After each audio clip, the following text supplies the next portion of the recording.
अमन व अमान का दुश्मन और खित्ते में चौधराहट का ख्वाब देखने वाला भारत हट धर्मी पर उतर आया है। जंगी जुनून में मुब्तला बुज़दिल दुश्मन एक बार फिर जंग छेड़ने के बहाने तलाश करने लगा।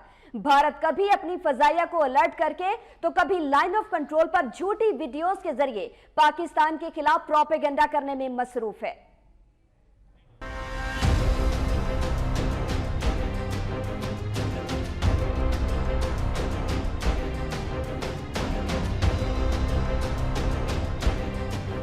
पाकिस्तान का असली दुश्मन भारत बौखला गया। आलमी सतह पर हाथ पांव मारने के बाद जब बुज़दिल दुश्मन को कुछ हासिल नहीं हुआ तो जंग छेड़ने के बहाने तलाश करने लगा। भारतीय एयर चीफ आजकल खूब बढ़ के मार रहे हैं। पाकिस्तान पर दबाव बढ़ाने के लिए फजाइया को तैयार रहने का हुक्म भी दे दिया। यही नहीं, बुज़दिल फौज ने अपने बेलगाम मीडिया के जरिए पाकिस्तानी चेक पोस्ट तबाह करने का प्रोपेगेंडा रचाया। तहम उसे पाक फौज ने मुस्तरद करते हुए भारतीय चेक पोस्टों को तबाह करने की वीडियो भी जारी की।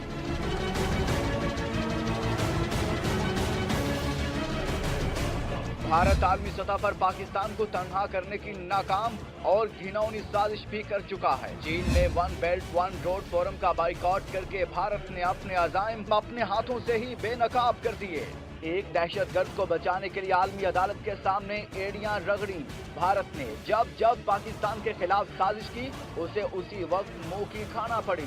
भारत को एक दहशतगर्द तो मासूम नजर आता है, लेकिन मकबूजा कश्मीर में निहत्थे कश्मीरियों के कत्लेआम पर अक़वाम आलम ने आंखें बंद कर रखी हैं।